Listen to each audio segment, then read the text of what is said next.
तेज में एक मरतबा फिर खुशामदीद। कराची में दहशत गर्दी का इफरीत, मजीद 4 जाने निकल गया, जबकि फायरिंग और तशद्दुद के वाक़यात में 5 अफराद को जख्मी कर दिया गया। नॉर्थ नाजिमाबाद के इलाके में सैफी कॉलेज के करीब नामालूम मोटरसाइकिल सवारों ने कार में सवार इमरान जाफरी पर फायरिंग कर दी, जिसके नतीजे में वो शदीद जख्मी हो गए और बाद में अस्पताल मुंतकिल करने के दौरान दम तोड़ गए।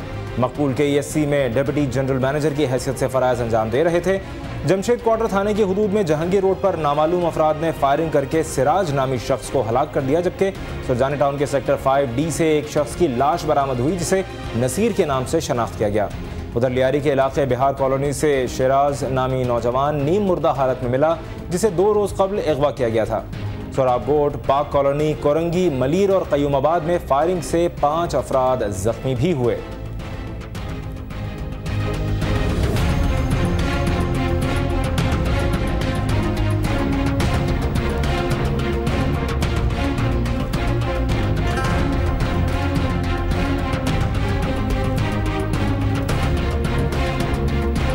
यहाँ आपको एक ब्रेकिंग न्यूज़ देते हैं। कराची में अब से कुछ देर कबल होने वाले इस वाक़े के बारे में मलीर अल्फला रोड पर KSC की गाड़ी पर फायरिंग की गई थी, जिसमें एक शख्स हलाक जबकि दूसरा जख्मी हो गया था। वाक़े के बाद इलाके में कशीदगी की सूरत हाल में इजाफा हो गया था। ये वो फुटेजेस हैं जो हमें मौसूल हुई हैं। CNBC पाकिस्तान के ज़रिए से आप बराह रास्त देख सकते हैं अपने टेलीविज़न स्क्रीन पर। आपको एक बार फिर अपडेट करते हैं। कराची के इलाके मलीर अल्फला रोड पर KSC की गाड़ी पर फायरिंग हुई थी, जिसमें एक शख्स हलाक होता जबकि दूसरा जख्मी हो गया था। वाक़े के बाद इलाके में कशीदगी में इजाफा हो गया था। वाज़ेह रहे कि आज ही ये दूसरा वाक़या पेश आया है। आज कराची में नॉर्थ नाजिमाबाद के इलाके सैफी कॉलेज के करीब एक गाड़ी पर फायरिंग की गई थी, जिसमें KSC के डिप्टी जनरल मैनेजर फायरिंग में के वाक़े में शदीद ज़ख्मी हुए थे और अस्पताल ले जाते हुए दम तोड़ गए थे। इमरान जाफरी उनका नाम था। और उसके बाद ये मलीर में एक वाक़या पेश आया। मलीर के अल्फला रोड पर जहाँ ये वाक़या पेश आया, गाड़ी पर फायरिंग की गई KSC की, और जिसके नतीजे में एक शख्स हलाक जबकि दूसरा ज़ख्मी हो गया। ये विजुअल्स आप देख सकते हैं। फुटेजेस CNBC पाकिस्तान को मौसूल हो गई हैं। हमारे नुमाइंदे आरिफ महमूद हमारे साथ मौजूद हैं, उनसे बात करते हैं। आरिफ, हमें अपडेट कीजिएगा। जी शहजाद, ये अल्फला थाने की हुदूद है मलीर रोड पर, जहाँ पर ये वाक़या हुआ है। KSC की गाड़ी थी KP8422। इस गाड़ी के ऊपर फायरिंग हुई है, जिसके नतीजे में इसके ड्राइवर हैं जिनका नाम अमान बलोच मालूम हुआ है, वो इस वाक़े में जाँ बहक हुए हैं, जबकि एक लाइन जिसका नाम नासिर बताया जाता है वो इस वाक़े में जख्मी है और उसे तिब्बी इमदाद फराहम की जा रही है। अस्पताल में डॉक्टर उसकी जान बचाने की कोशिश कर रहे हैं। आज के दिन में ये दूसरा वाक़या है जब KSC के अफसरान या एहलकारों के ऊपर हमला किया गया। इससे पहले नाज़िमाबाद में एक वाक़या हुआ था, जिसमें डिप्टी जनरल मैनेजर थे कराची इलेक्ट्रिक सप्लाई कॉरपोरेशन के, उन्हें निशाना बनाया गया और उनकी गाड़ी पर फायरिंग की गई, जिसके नतीजे में वो जाँ बहक हुए।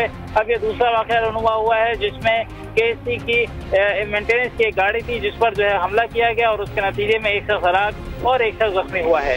जी अच्छा, ये बताइएगा आरिफ के जो आज ही दूसरा वाक़या पेश आया है, कराची इलेक्ट्रिक सप्लाई कंपनी के एक डिप्टी जनरल मैनेजर को गोलियों का निशाना बनाया गया, फिर एक सर्विस की एक गाड़ी थी उसको निशाना बनाया गया।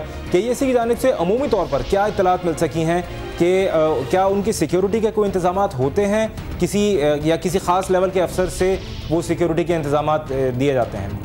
ये देखिए, KSC एक बड़ा इदारा है, यकीनी तौर पर प्राइवेटाइज हुआ है, उसके बाद से तो उसके सिक्योरिटी उसके मामला जो हैं वो अपने तौर पर होते हैं। ताहम जो उसकी तनसीबात हैं उनकी हिफाजत जो है वो मकामी पुलिस करती है। वहाँ पर भी अगर किसी किस्म का वाक़या रूनमा हो, KSC जो है वो अलग से एक थाना बनाया गया है, KSC थाना, लेकिन उसकी नफरी भी अमूमी तौर पर ऐसी जगहों पर इस्तेमाल की जाती है जहाँ पर पुलिस ने नादहिंदा अफराद के खिलाफ कार्रवाई करनी हो या उनके कनेक्शन को मुनक़ता करना हो। तो ऐसी कोई हमने कोई ऐसी रिवायत नहीं देखी कि KSC के अमले को बाकायदा कोई सहूलियात सिक्योरिटी के हवाले से फराहम की जा रही हो, लेकिन बहुत ही अजीब बात है और अचानक इस किस्म के वाक़यात बढ़ने पर पुलिस अफसरान में भी तशवीश पाई जाती है। ठीक है, बहुत शुक्रिया आरिफ महमूद हमें अपडेट करने का। इसी मौके पर इसी ब्रेकिंग न्यूज़ के बारे में बात करने के लिए हमारे साथ मौजूद हैं कराची इलेक्ट्रिक सप्लाई कंपनी के तर्जुमान अमीनुर रहमान। अस्सलाम वालेकुम अमीन साहब। जी वालेकुम सलाम। अमीनुर रहमान साहब, आज इंतहाई अफसोसनाक 2 वाक़यात पेश आए हैं। डिप्टी जनरल मैनेजर KSC के इमरान जाफरी, उन्हें गोलियों का निशाना बनाया गया। उसके बाद अभी मलीर में जो फायरिंग का वाक़या पेश आया, उसके बाद KSC की इंतज़ामिया सिक्योरिटी के लिए कोई ख़ास इंतज़ाम कर रही है या आपको ऐसा लगता है कि ये टारगेट किया जा रहा है KSC को किसी तरह? इस वक्त फिलहाल तो ये कहा जा सकता है कि आज आपने देखा जो रूनुमा होने वाले दोनों वाक़यात हैं बहुत ही शदीद किस्म से काबिल मज़म्मत है। हमारे जो एहलकार होते हैं, जो वर्कर्स होते हैं, जो ऑफिसर्स होते हैं, आप जानते हैं एक पब्लिक सर्विस के अंदर है, वो दिन रात अगर अपनी जान पे खेल के अपने तमाम चीज़ों को छोड़ के अगर ड्यूटी सर अंजाम दे रहे हैं तो उनकी सिक्योरिटी जो है कम से कम स्टेट को या जो कानून नाफिज करने वाले इदारे हैं उनको यकीनी बनानी चाहिए। कुछ हद तक आप देख सकते हैं कि पिछले कुछ अरसे में जो ऐसे इलाके हैं जहाँ पे कार्रवाइयाँ की गई डिफॉल्टर्स के खिलाफ, अक्सर आपने देखा है कि वहाँ पे हंगामा रहियाँ हुई, लॉ एंड ऑर्डर को हाथ में लिया जाता है और आपने देखा टायर जलाए जाते हैं कि ऐसे के इमलाक पे अटैक्स होते हैं, दफातर हमारे जलाए गए हैं, गाड़ियाँ जलाई गई हैं। और आज होने वाले जो ये 2 वाक़यात हैं ये तो इंतहाई मैं कहूँगा काबिल मज़म्मत है। एक कानून नाफिज करने वाले इदारों से KSC की और जो हुकूमती सतह पर आला हुकाम है उनसे रिक्वेस्ट है, अपील है कि जी ऐसे वाक़यात की फौरी नोटिस लिया जाए और ऐसे अनासर के खिलाफ फौरी एक्शन करें ताकि इसका आइंदा कभी ऐसा कोई वाक़यात रूनुमा ना हो।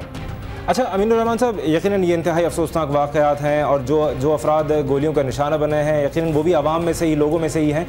इदारा उनके लवाहिकीन के लिए क्या कुछ करने का इरादा रखता है और कंपनी पॉलिसी क्या है? कंपनी पॉलिसी जिस आपने पहले भी देखा है कि KSC की हमेशा से अपने वर्कर्स के लिए एक तरजीह रही है। हमारे पास एक एम्प्लॉयज़ फंड भी है और ऐसे तमाम जो मुलाजमीन जो किया तो किसी हादसे में या किसी अनफॉर्चुनेट इंसिडेंट के जिस तरह आपने आज देखे 2 वाक़यात, उनमें एक पॉलिसी होती है जहाँ पे हम उनकी फैमिलीज के लिए एक वेलफेयर फंड जो है इशू करते हैं। ठीक है, बहुत बहुत शुक्रिया अमीनुर रहमान साहब इस बारे में हमसे बात करने का। शामिल करेंगे मजीद खबरें। इंसदादी मनशियात का आलमी दिन, मुल्क भर में 130 टन जबकि रावलपिंडी में की गई 30 टन मनशियात नजर आतिश। नुमान मकसूद की report.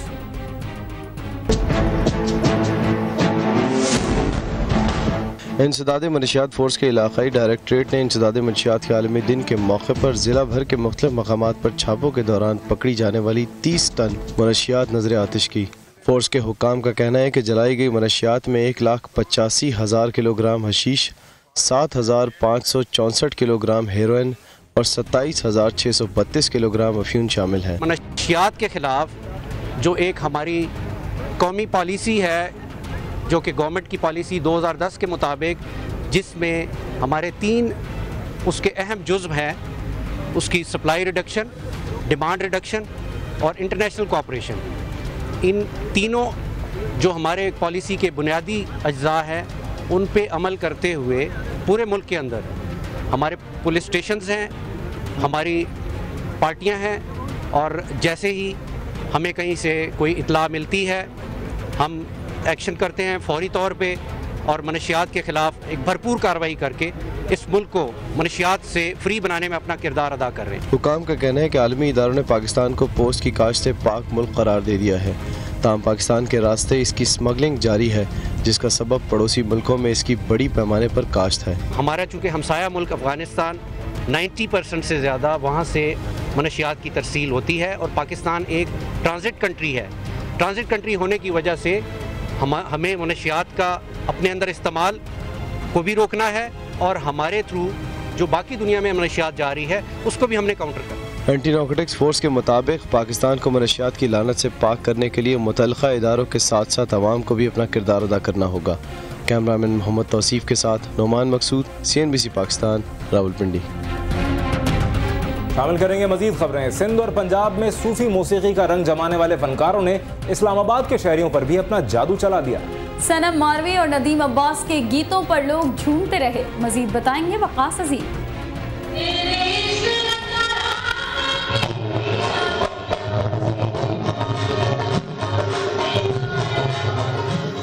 Pakistan national council of arts के ज़ेर एहतमाम सूफी रंग और लोक आहंग म्यूजिकल नाइट मुनक़िद की गई, जिसमें कव्वाली और सूफियाना कलाम के साथ साथ लोक मौसीकी के सुर भी बखेरे गए।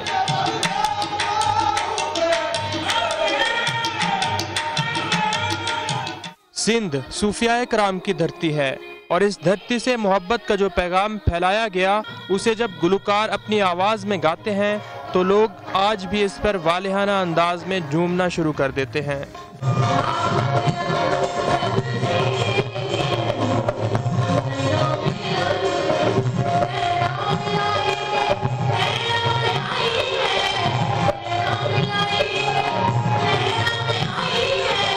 कहा जाता है कि बरगद के दरख्त के नीचे पैदा होने वाले दरख्त कभी अपनी पहचान नहीं बना सकते, लेकिन नदीम अब्बास लूनेवाला वो गुलकार हैं जिन्होंने लोक मौसीकी की दुनिया में अपने वालिद अल्लाह दिता लूनेवाला से भी ज्यादा नाम कमा लिया है।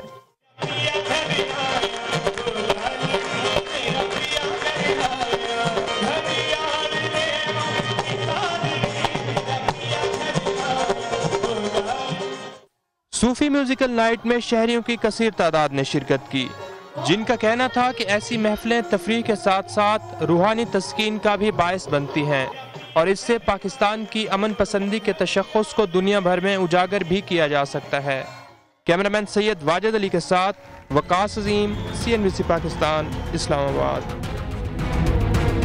और यहाँ को एक ब्रेकिंग न्यूज से आगाह करते हैं। भारतीय कैदी सरबजीत सिंह की सजा उम्र कैद में तब्दील कर दी गई है। आपको एक बार फिर बताते हैं कि भारतीय कैदी सरबजीत सिंह की सजा उम्र कैद में तब्दील कर दी गई है। भारतीय कैदी जो कि दहशतगर्दी के इल्ज़ाम में पाकिस्तान में कैद था, इसको मौत की सज़ा सुनाई गई थी, और लेकिन उसके अहल खाना ने सदर पाकिस्तान से और सुप्रीम कोर्ट ऑफ पाकिस्तान से ये अपील की थी कि उसकी सज़ा मुआफ़ की जाए और उसको फांसी न दी जाए। और इससे पहले कश्मीर सिंह का भी एक वाक़या था, जब कश्मीर सिंह नामी एक दहशतगर्द को पाकिस्तानी जेल से रिहा करके खैर सगाली के तौर पर भारत के हवाले किया गया था। सरबजीत सिंह का मामला भी इसी तरह ज़ेर गौर आया और उसके बाद भारतीय कैदी सरबजीत सिंह, जिसने दहशतगर्द होने का, भारतीय एजेंट होने का एतराफ़ किया था और पाकिस्तान में दहशतगर्दी और बम हमलों की कई वारदातों में जिसका उसने एतराफ़ किया था, जिसके पादाश में उसे अदालत से फांसी की सज़ा दी गई थी। सरबजीत के अहल खाना कई दफ़ा सदर पाकिस्तान से अपील करते रहे कि सरबजीत सिंह की सज़ा को उम्र कैद में तब्दील किया जाए और उसकी सज़ा को मुआफ़ किया जाए। ख़ास तौर से उस दौरान जिस दौरान डॉक्टर खलील चिश्ती को पाकिस्तान के हवाले किया गया था रिहा करके, तो सरबजीत सिंह के अहल खाना का मुतालबा उस दौरान एक बार फिर ज़ोर पकड़ा उसने, और उनका ये कहना था कि जब डॉक्टर खलील चिश्ती को रिहा किया जा रहा है तो सरबजीत सिंह को भी रिहा किया जाए। ये और बात है कि डॉक्टर खलील चिश्ती का जो मामला था वो दूसरा था, लेकिन सरबजीत सिंह ने पाकिस्तान में दहशतगर्दी के कई वाक़यात का एतराफ़ भी किया था और जिसके पादाश में उसे सज़ाए मौत सुनाई गई थी। सरबजीत सिंह की सज़ा को उम्र कैद में तब्दील किया गया है और उसकी फौरी रिहाई के अहकाम जारी किए गए हैं। एजाज़ अहमद हमारे नुमाइंदे हमारे साथ टेलीफोन लाइन पर मौजूद है, उनसे अपडेट लेते हैं। जी एजाज़। जी शहजाद, सरबजीत सिंह को तकरीबन 30 साल से ज़्यादा अरसा हो चुका है जब उसको पाकिस्तान में दहशतगर्दी के इल्ज़ाम में गिरफ्तार किया गया था और फिर उसे सज़ाए मौत सुनाई गई थी और उसकी जानिब से 30 साल से ही रहम की अपील भी पेंडिंग थी, जिसे लेकिन अब पाकिस्तान और भारत के दरमियान जो ही मामला अभी की ख्वाहिश लेकर आगे बढ़े हैं, तो उसमें दोनों ममालिक ने ये फैसला किया था कि इस तरह के कैदियों को कुछ रियायत दी जाएगी। पाकिस्तान की जानिब से डॉक्टर खलील चिश्ती की रिहाई की दरख्वास्त की गई थी, जिसे भारत ने कबूल किया और उसके जवाब में भारतीय वज़ीर आज़म की जानिब से भी सरबजीत सिंह की रिहाई की दरख्वास्त की गई थी, जिस पर पाकिस्तान ने मस्बत जवाब दिया। आज उस हवाले से वज़ारत कानून की समरी पर सदर मुमलिकत से दस्तखत करके उनकी सरबजीत सिंह की सजाए मौत को उम्र कैद में तब्दील करने के अहकाम जारी कर दिए, जिस पर आज ही वज़ीर कानून ने दस्तखत करके उन अहकाम को अमली जामा पहना दिया और अब वज़ारत कानून के मुताबिक समरी वज़ारत दाखिला को भिजवा दी गई है और सरबजीत सिंह को फौरी रिहाई करने के अहकाम भी जारी कर दिए गए। सरबजीत सिंह तकनीकी तौर पर अपनी जो उम्र कैद है उसको पूरा भी कर चुके हैं। जी शहजाद, बहुत शुक्रिया एजाज़ अहमद, हम आपसे इस बारे में मज़ीद अपडेट्स लेते रहेंगे।